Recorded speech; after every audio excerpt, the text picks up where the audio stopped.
So I guess I'm Bill Gray. I'm going to talk to you guys about my work doing ecological computing, and you know, basically, well, let's just get started. So what is ecological computing? Really what it is just trying to figure out what is going on in the environment around you. And then actually sometimes we can start taking control or managing the environment around us. And there are a lot of different environments in which this really is very interesting. You know, what's going on, what's in the air, what's in the water. You know, we've got methane sources, and you know, this is just a pretty picture of cool stuff.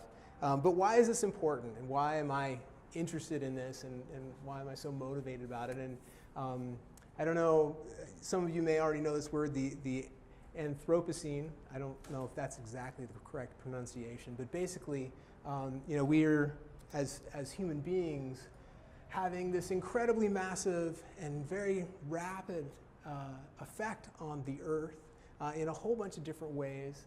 And a lot of that's really exciting and really cool, but it would be a good idea, I think, to have a fuller understanding of both what's going on in the various ecologies of the Earth today, and then also how those things are changing, and then also develop an ability, should we choose to start shepherding some of these ecologies into the future, into a dynamic future that may not be so compatible for some of them. One of the things that really makes this possible, you know, we sort of have the Anthropocene and you know, this incredible change, but we also have this incredible new set of tools. You guys all know this already. So when we talk about, you know, what is going on in the environment around us, and that can kind of get divided into three big areas. There's what's going on in the water, there's what's going on in the air, and there's kind of what's going on in the radio spectrum, sort of light and other things. I'm not really doing anything with the radio spectrum right now, and we have to kind of focus a little bit, so I'm focused on water and air. This is another just good picture of water. So, you know, what kind of scale are we working at when we're thinking about, you know, measuring and managing these environmental systems? And, you know, there are a lot of, you know, super relevant scales. This is actually one of my favorite wedding presents that I received. It's an Ecosphere. If you don't recognize it, it's a sealed glass ball that contains a fully functioning closed-loop ecology. There's some little shrimp in here, and this little apparatus is, well, I think actually this is just inert, but this little guy down here is some algae, and the shrimp and the algae kind of balance each other out in terms of their photosynthesis and consumption of oxygen and generation of CO2, and it's pretty cool.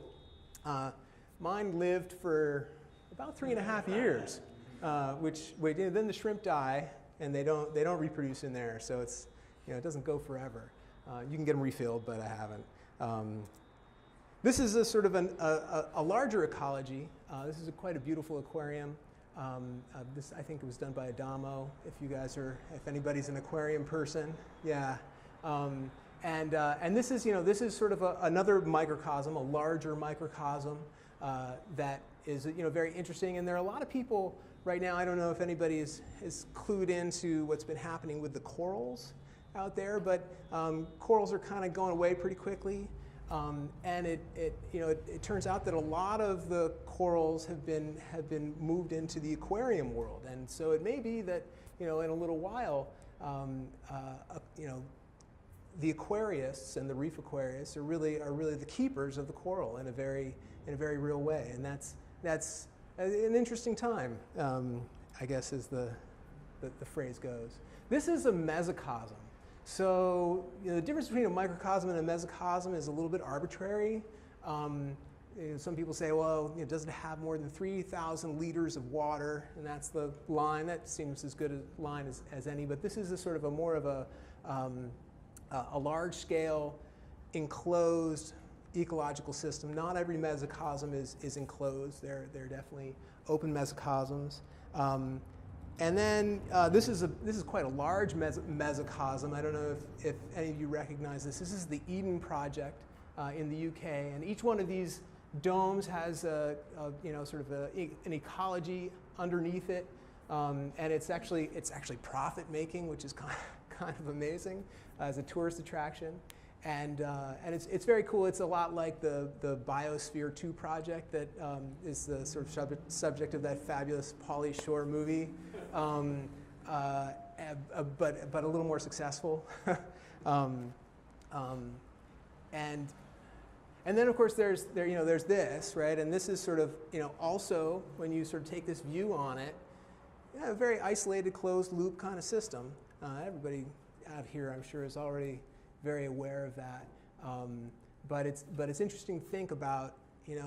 People talk about global warming and whatnot, and global warming is actually, we're introducing all these chemicals that we're manipulating the environment, and maybe not entirely consciously, but maybe someday we'll have that option, and it's an interesting thing to think about. Well, what would we do with those capabilities? So there's some thoughts that I keep in mind a lot. This is the Biosphere team. They're in the Biosphere right now. Everybody's looking really, really happy. But I've done a lot of reading on the Biosphere 2 project, and it's very fascinating and super wonderful and ambitious, and actually ecologically extremely successful. The main takeaway was that it was just too much damn work. And as a result, everybody got burned out and started fighting with each other. And so there was this big human breakdown. It was no damn fun being in there. And so that was, that's a very important piece of the equation as we think about how we shepherd ecologies into the future.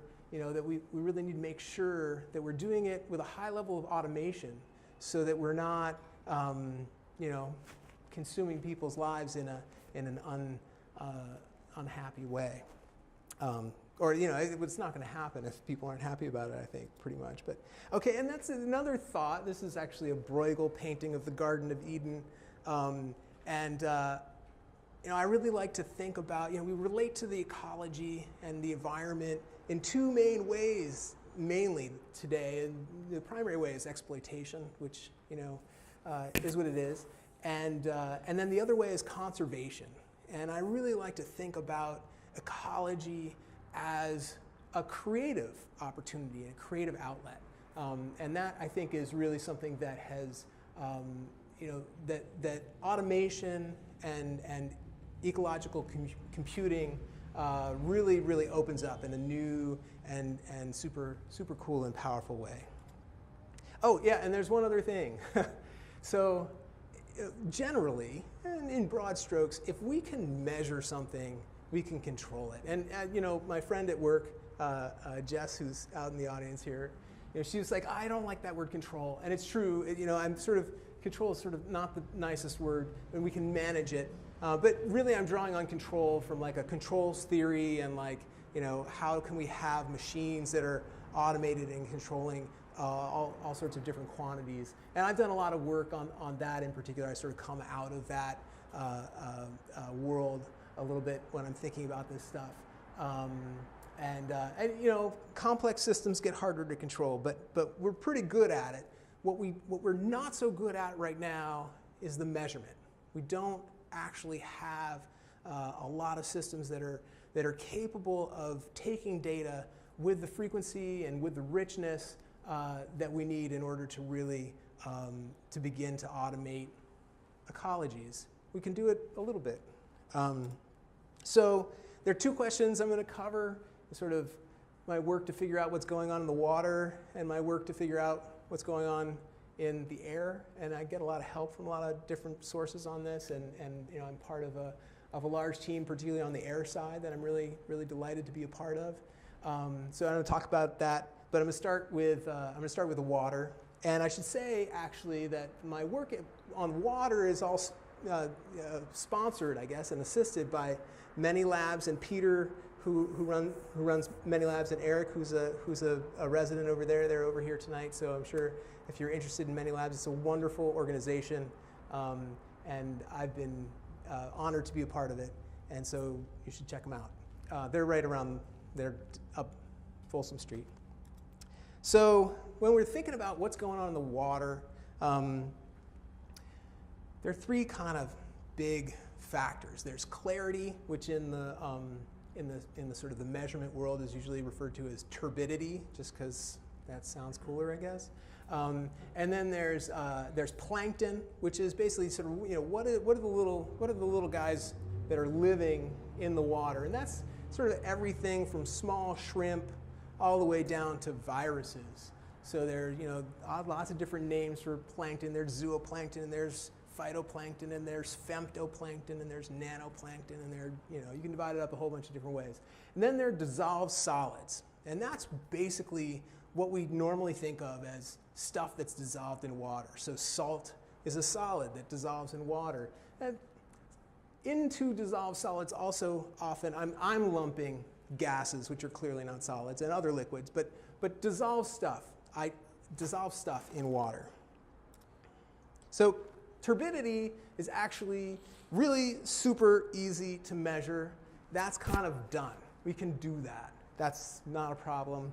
You know, it's a weekend project on your Arduino. The plankton, we've actually gotten a lot better at measuring, at figuring out what is living in water, primarily through doing genetic analysis. We centrifuge it, take the stuff that comes out of that, and run it through a genetic analysis, and you can do really, really good stuff with that. And that's a relatively new technology. The other thing about this planktons is that we can reduce the things living in water to zero very, very cheaply and very, very easily using some widely available technologies.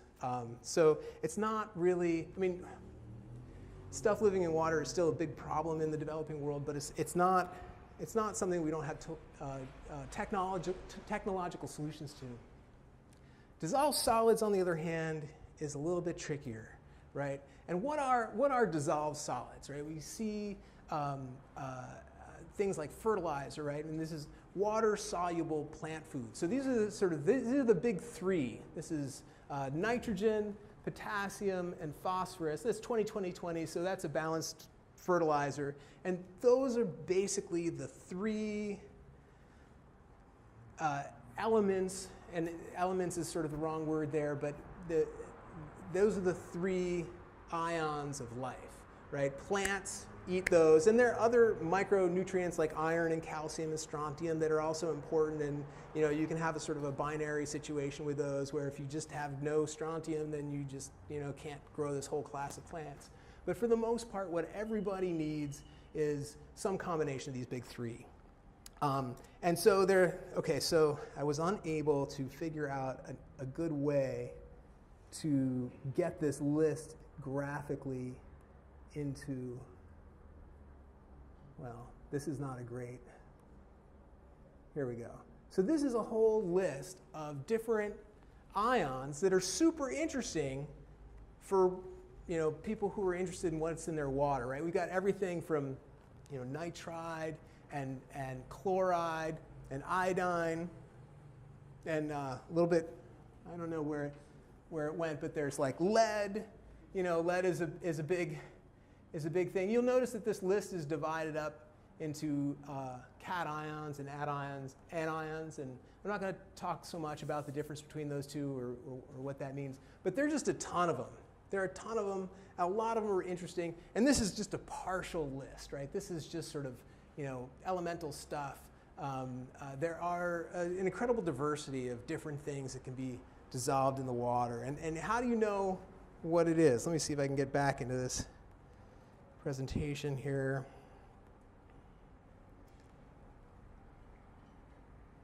All right, so the traditional method for doing this is wet chemistry, right? And you know, that's exactly what everybody thinks of when they think about chemistry, is wet chemistry. And wet chemistry is really cool, in part because it's very capable.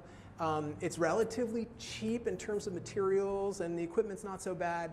And you know, you can teach, you know, high school kids and junior high kids to do it. It has some major drawbacks, which make it not so great for this ecological computing idea. The first is that most of the chemicals are like pretty super highly toxic, right? Not really stuff that you really want your junior high kids playing with too much. And this is sort of a scary slide, but that's it. So I'll go back to this one. Right. Oops. There are a couple other problems. One is that it's really, really highly targeted. You only get results for the chemical you're testing for. So if you're testing for nitrogen, you get nitrogen, but if there's lead in the system, you're just not going to know about it unless you run an additional test for lead. And so it's very hard to get a broad spectrum notion of what's going on in your water system using wet chemistry. The other problem with it is laborious, right? You can totally get high school kids to do it once, but you can't get them to do it more than 2 or 3 times. It's very laborious. And that's, that was a lot of what killed the Biosphere project, was just running these analyses all the time. So into this whole thing steps this guy, Hamish Small, and he invented this whole different way of analyzing the dissolved compounds in water. And it turns out that the technique that he invented can be used for a whole lot of things. It can be used for gases. But what he invented was this idea called ion exchange chromatography. And it's a sort of an interesting and weird way of doing it. I guess I'm not attached to anything. So this, let's see. So this is a little schematic of my project at many labs. And this is sort of the backbone of a very low cost, simple ion exchange chromatography rig. And we've got a couple of different parts that are pretty, I'm sure, familiar to most of you. There's the BeagleBone Black. I imagine that a lot of you know what that is. It's a Raspberry Pi-like thing. It's a little computer. If you don't know what it is, it's a little computer. And then there's a conductivity sensor, right? So we'll get back to that. So they're two big, three major parts. There's this thing called the eluent. I don't know why they call it the eluent, but in our case, it's going to be water or some solution of acids or bases in water. Some mobile liquid stuff, right? And we're going to pump it through our separation column with a pretty precise metering pump that's computer controlled, and it's going to run the sample we inject at the top. We say, hey, we've got this little water sample. We want to figure out what's going on in it.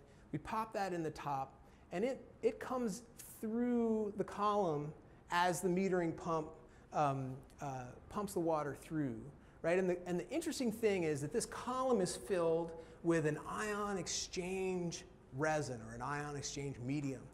You can actually use dirt. Dirt will do a pretty good job at this, actually, but they're nicer things to use.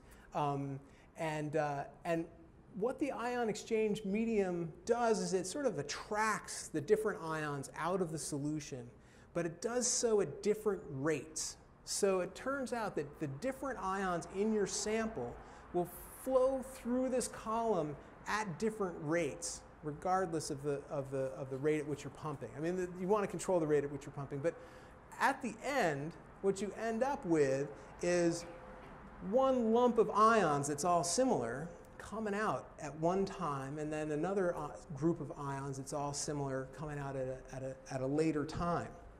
And so, let's see. Yeah, that's the, okay, so what you end up with is a graph over time that looks like this. So you can map it out based on what eluent and resin you're using, and you get this first spike, and you can say, okay, I know that this is the formate ion, and here's the nitrate ion, and here are all the different ions that are in my solution, and you can basically just watch with a conductivity sensor at the base of this column, and figure out by how high these spikes are and by what time they are in your cycle, what the ion concentrations in your solution are. One of the really cool things about this is you don't actually have to know all the different things you're looking for in order to see something. Right? You may get something, oh, hey, I've got my aquarium, and all of a sudden there's this boom, this thing happening. Right? And even if you don't know what it is that's happening, you will know that there is something happening. And then you can take a little sample off the end of your column and you can send it off to a lab and figure out, hey, what is this thing that just showed up in my system? And that broad spectrum really makes it a super cool technology for doing this ecological analysis. Another cool thing about it is that depending on how you set it up, it doesn't require any consumables. You can run it basically off of nothing but energy. You have a little water distillation rig in your box, and you can run it with no consumables, and that means, first of all, it can go for a really, really long time without management. But then additionally, you can run it within a closed environmental system without adding a whole bunch of nasty chemistry to that system. And so it really speaks very well to this whole ecological computing and sensing and control idea. So right now, I should say, well, yeah, this is true. Many Labs is super awesome, and you guys should totally check it out. And I'm a huge fan. This is an example of the ion exchange resin. It's impossible to find a charming picture of ion exchange resin. It's just not very good looking stuff. I guess, maybe if you like caviar, you might be attracted to that. Yeah, it's cheap. People use it in their water softeners, so you can buy it by the cubic foot and by the cubic yard. It's a very easy thing to get a hold of. This process is used extensively at the high end. Laboratory equipment. You can buy an ion exchange chromatography system for a nice automated one, sort of in the $50,000 to $100,000 range, used on eBay, refurbished. And you can get some cheaper ones too. But what I'm really focusing on is making something that's much less accurate, but fully automated and much cheaper, so that people who are doing aquarium projects, people who are interested in testing their drinking water, having an automated sense of what's going on in their groundwater, or ecological scientists who want to have an automated way of surveying a river valley or a watershed, will be able to do large surveys and get really good data. Many Labs, super cool. Yes. And these are just pictures of, I forgot to take out all these blanks. Oh well. All right. How do you differentiate the different chemicals or compounds that were coming in over time? Because you said you send them out later to... Well, right. So what you do is you basically just watch and watch the clock. That's why it's important to have a good metering pump, so that you know that you're moving the same amount of eluent through your system every minute.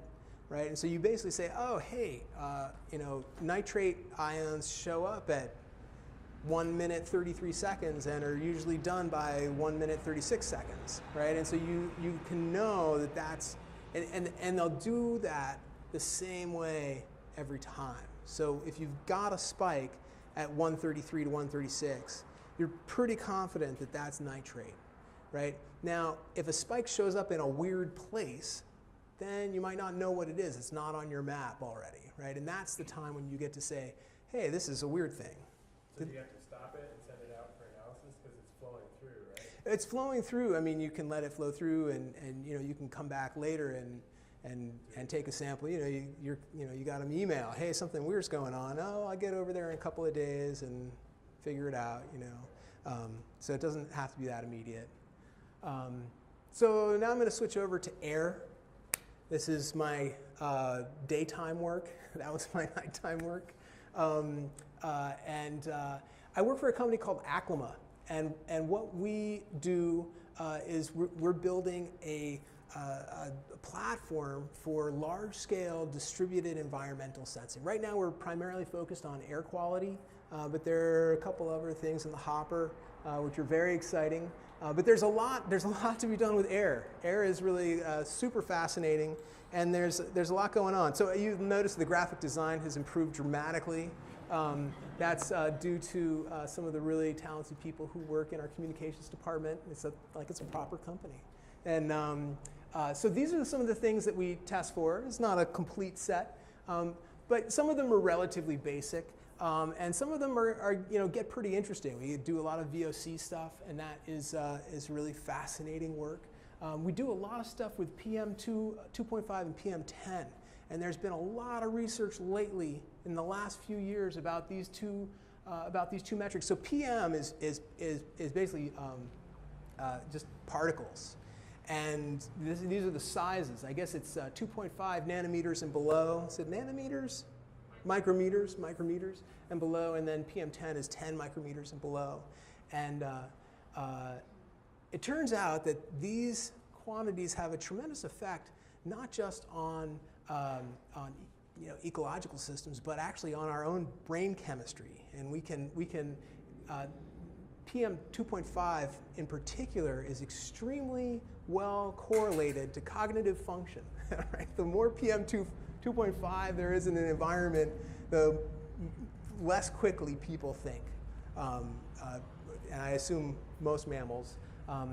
And so it becomes very interesting. There's a lot of interesting stories to be sort of teased out in that area. But basically,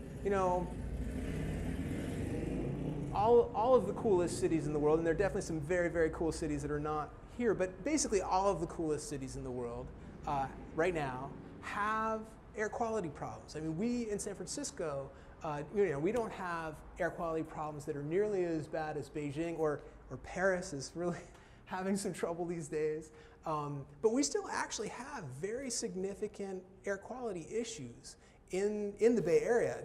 Despite the sort of the beautiful natural environment we have such ready access to, and we've got our ocean breezes that are coming in and cleaning everything up. But we have some pretty thick air sometimes. And so knowing what's going on in the air, really gives us the opportunity to optimize our situations for the benefit of all sorts of organisms, including ourselves, which is obviously of most interest. So let me see. I've got it. Yes. Okay. So this is we're back to my graphics again. But this is a very sort of simple map of the platform, of the distributed platform that we have been developing and are accelerating our rollout of. And so we have over here we've got our node, which is an embedded Linux machine. It's very much like a BeagleBone Black or a Raspberry Pi. It's actually more like a BeagleBone Black. It's a TI chip. And it runs we actually have a custom Linux distribution that we build out through the Yocto project, if anybody's familiar with that. Fabulous organization. And then into that, through USB connections, we can accommodate basically anything else that speaks USB. And right now, all of our sensors, all of these sub-modules, or we call them boards, but are STM32 and MSP430 based. The new generation is all STM32 based, and we have a lot of MSP430 out in the field. But we can really accommodate anything into this platform. So we we're working very closely with a whole bunch of different sensor manufacturers to bring their sensors into the system, and we have actually a surprising multitude of different sensors that we're already working with, and that's growing rapidly too. And then so we have this Linux box that collects the data from these sensor platforms, and then basically transmits it all back to our back-end servers in the cloud, and that's where all of the really interesting data analysis goes on. And there are lots of them. I couldn't draw enough. But yeah, I mean, orders of magnitude, not enough. Okay, so one of the really cool things that Acclima does that I think is just fascinating is, right now, the EPA has these air quality sensing stations. There's 7 of them in the Bay Area, so it's not actually particularly high resolution. And these air quality sensing stations are made with what are referred to as reference equipment. These pieces of equipment range from like 10 grand to $150,000. And they are really, super duper accurate, laboratory grade equipment. And then there's this whole other class of sensors, which are very low cost sensors. And they're cool. They're a lot of times 3 orders of magnitude lower cost than the reference grade equipment. But they've got personalities, they drift and they do all kinds of things, and like, oh, hey, I'm looking out for nitrogen dioxide, but oh, that humidity looks good too. Maybe I'll report some of that, And they get confused, and then they also get old, and they start doing other things when they get older. And each one of these different sensors, from manufacturer to manufacturer, even though theoretically the same device, these sensors have these quite dramatic personalities and these life cycles. And so we've got a really great data analysis team and a science team, and they've gone through and basically built a whole bunch of machine learning tools that we can use to characterize the personalities of these different sensors. What is this sensor, how is this one going to react to temperature drift? How is this going to react to humidity, or are we going to get screwed up if the CO2 levels go above this level? And so we're able to use these low cost, ostensibly low quality sensors to generate data that's extremely tightly linked to the reference quality data, right? So that's a really, really cool tool that enables us to really dramatically reduce the cost of sensing these quantities. So we do a lot of stuff in the indoor space, and we do a bunch of stuff in the outdoor space. And we also do a lot of mobile stuff. We've got a whole fleet of Google Street View cars that we've put these big packages into, or some of them aren't so big, they're getting smaller. And that has allowed us to gain an understanding of what's going on in the outside environment and in the inside environment, and how those are related at an incredible level of resolution. And my computer is not responding. All right. Huh. Oh, there we go. That's not quite what I wanted, but it's progress. We do a lot of, oh dear. All right. All right. I use LibreOffice. I love it. I guess, I'm learning about its personality too. So let's, okay, you know what I'm going to show you, which just happens to be right here, is an animated rendering that my buddy at work, Kevin, put together using our data and the Street View car data that we've gotten just on San Francisco. And I'm not sure I know, maybe Jess, what the different colors mean, but we can see that the different colors represent different air quality metrics. And you can see that there's quite a lot of variability on a block by block. I don't know what that green thing is, but there's something happening over there. I think pink is like lower. Okay. I believe you're saying something on methane or CO2. Okay. Methane. So green is higher. So you know, this is sort of the one of the pieces of output that we generate off of this data. It allows us to see the world and the air quality world with a lot of richness and in a new way.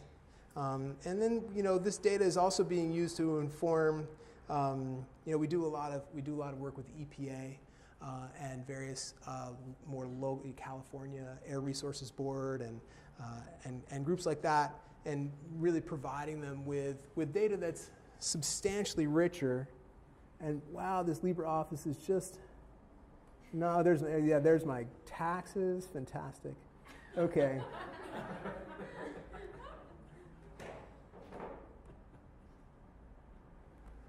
Hilarious. Okay, well, technical difficulties, yeah, I don't know. Let's go for yes. Oh dear. I don't know. I think maybe, yeah, read only's fine. Read only's fine. Hilarious. Well, what does it want? All right, yeah, sure. All right, well, okay, here we go. We're back. Yeah, I was almost done. I guess there's a bunch of stuff actually here. So, okay, let's try this again. So this is sort of, you know, talking about some of the things that we're measuring on the mobile platform, yeah, it's a really fantastic.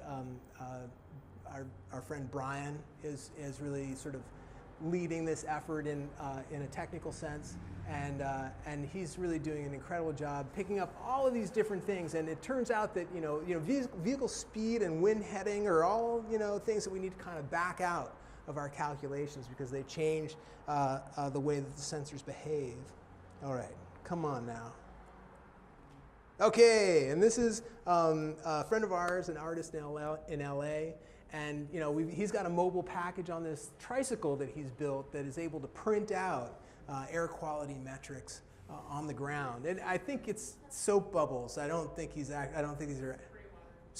Okay, yeah, it's not permanent, but that was a really fun project. And this is sort of a slide that for me is mainly about the different scales at which we work. Our networks are able to work and detect really macro patterns, sort of the middle range patterns, and then really very micro patterns of air. And the micro patterns are very interesting, right? So if we can improve the air quality, if we can take an office park and improve the cognitive function of everybody in the office park by 2%, for example, right?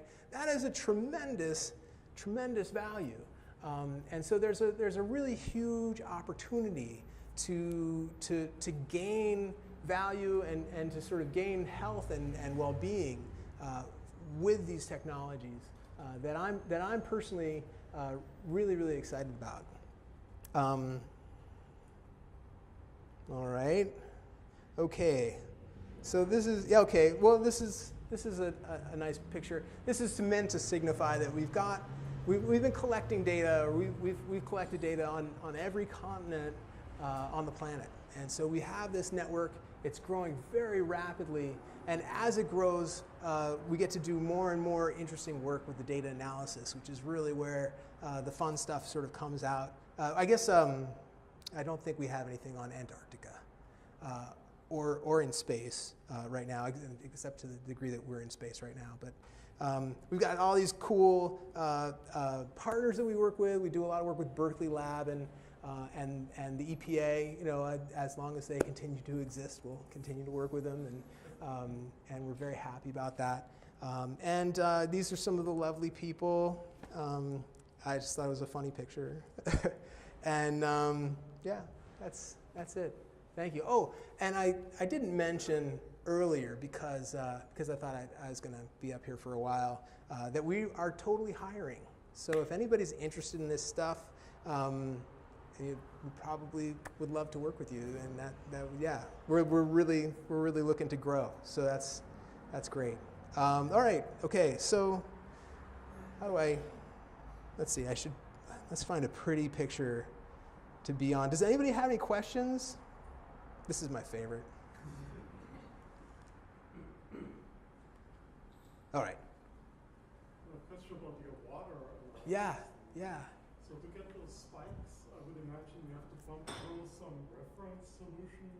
Totally. You have to learn what. No, that's not the right graph. What you're looking at, and so this is actually the main purpose of the BeagleBone Black part of the whole thing. Is that the BeagleBone Black, I don't know if you're familiar with this at all, but it's a computer, it's got kind of 3 computers in it, which is kind of cool. And so one of the computers I'm using to really run the metering pump and do all of the measurements and all of the real-time stuff.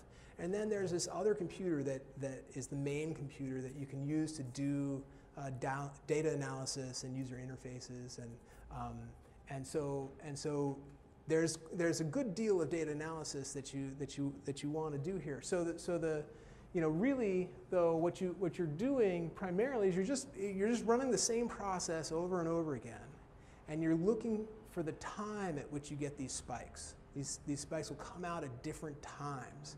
So I start my process at 2, and at 5 minutes past 2, I get a big, I don't know what that is, phosphate spike, right? And it happens at the same time every time. So it's kind of a long analysis, right? Like 3 slides back to the 30s.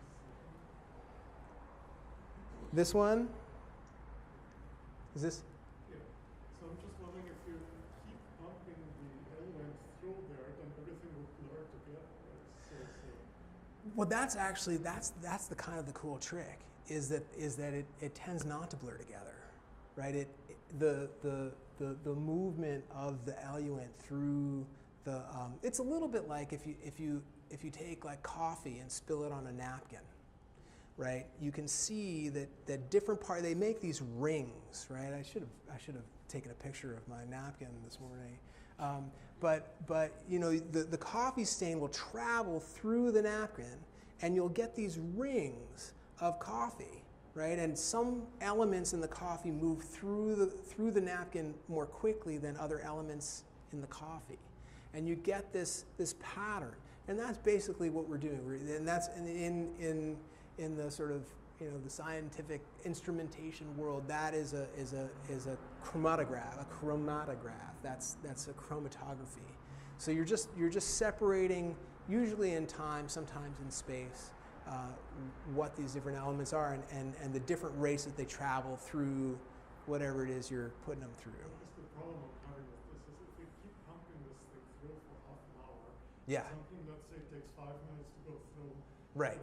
After 5 minutes you see the first trace of this. Yeah. But then after 10 minutes you would see the thing that you pumped in like 5 minutes into the process.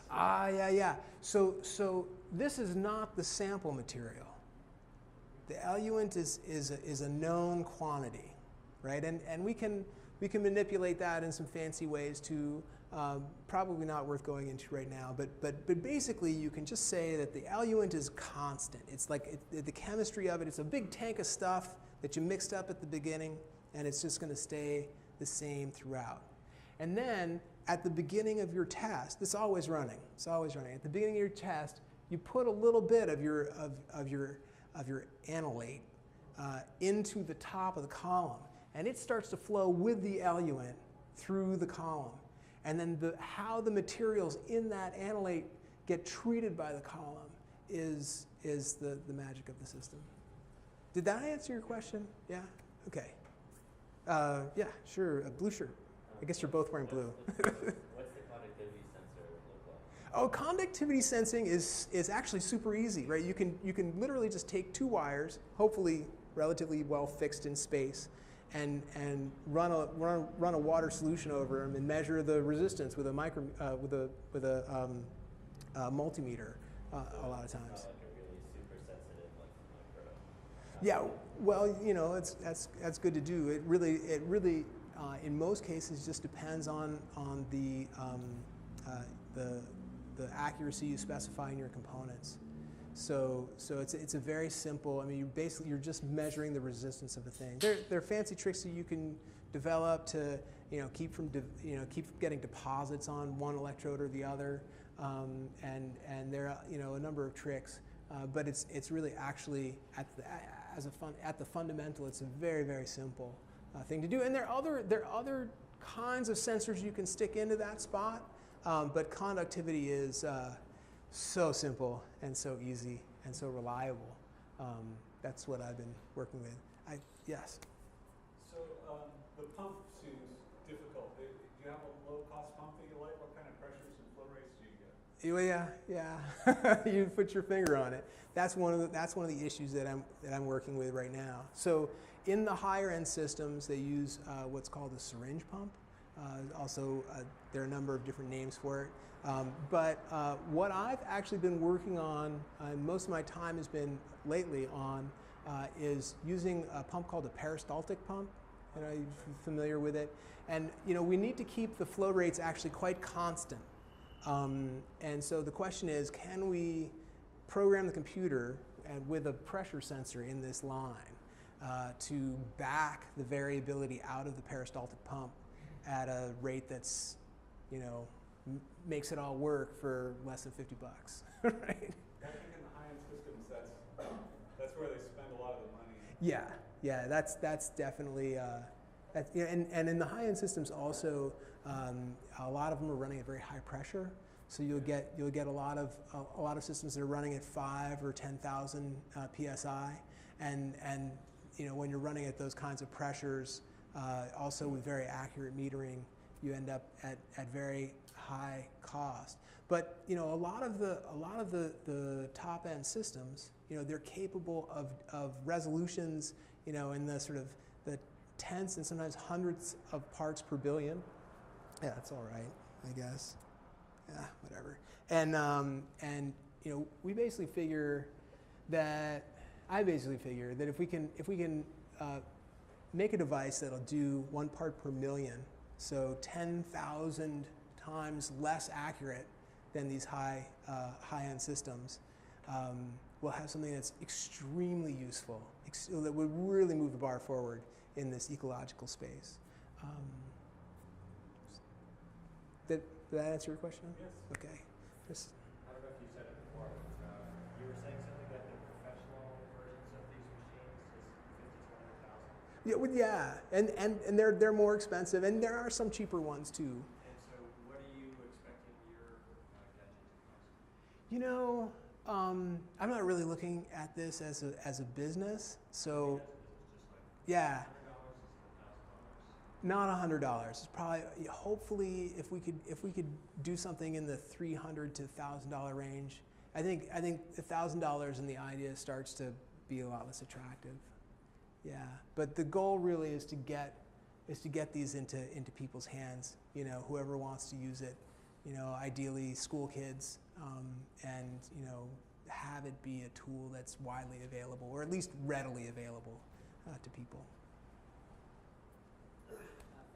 For the different sensors, you mentioned that you use low cost and you compensate machine learning. Do you do anything on the hardware side or the bed side to compensate for poor quality sensors? I'm sorry, I'm not sure I was able to hear you entirely. I'll speak up a little louder. For the air quality sensors and the various other sensors, Yeah. you should use The air quality, yeah. software, machine learning Yeah. to compensate for the lower cost Yeah. with historic data. Do you do anything on the hardware side or the We- bed side to compensate as well? Or is it all We do in certain situations. I mean, a lot of what we do actually is gang sensor groups together, so that we can take information like temperature, for example, which is a very easy thing to measure, and we can use that. I was saying before that we'll have some fancy sensor that has kind of some personality quirks. around temperature. So we'll put a temperature sensor right next to it so that we can back the personality quirks out of that signal that we're getting using this additional sensor, right? And so there's a lot of opportunities in that space to work multiple different sensors together to generate way cooler results. You haven't talked about pH. pH. So maybe I'm not good enough in chemistry. Can you deduce it from the rest of the companies? Or Yeah. is that not interesting? Well, so pH is actually very interesting, super interesting. Also something that we can measure for relatively easily. So using the sort of the glass bulb technology that, it's not super cheap. It turns out that hydrogen ions and hydronium ions are relatively small and so are much easier to pick up on the higher end equipment. I haven't actually had the opportunity to run enough tests yet to see if I can pick up hydronium ions. I would be super excited if I could. If we can use this to do accurate pH characterizations as well, that would be really cool. But there are other technologies out there that fit that bill, so it's not actually really. But I've looked on Tindy and other like Arduino-like solutions, and it seems that everything requires a neutral solution to recalibrate. That's the right. sensor Yeah. regularly. Like if you don't Yeah. have a buffer solution, Yeah. there's not a sensor that will just give you pH for a No. year. Yeah, the pH sensors, they leave a lot to be desired. If you have a swimming pool, that's not a problem. Yeah, for sure. And you can't leave the sensor in there. There are automated pH systems now, but you're right. The pH sensing is not great, but it's one of the things that's easier and better, which sort of gives you a scale of the problem. Nitrate is the fundamental, right? If there's some kind of biological activity in the area, right? If somebody's septic tank overflows, if there's something going on, it's almost always going to show up as nitrate. Nitrate is the sort of the poop signal, and then that's really important in ecological systems, and that's a very hard thing to test for, but not nearly as hard as potassium. Potassium is extremely hard to test for in a wet chemistry environment. There are other technologies here. There's a set of technologies called the ion selective electrodes, of which the pH sensor is basically an ion selective electrode, though a slightly easier one to make than a lot of the ones. But most ion selective electrodes simply don't exist for potassium, and they're really pretty bad for nitrate, nitrite, ammonia, those things. Yeah. Yeah. So you mentioned you're injecting your sample into the eluent. Yeah.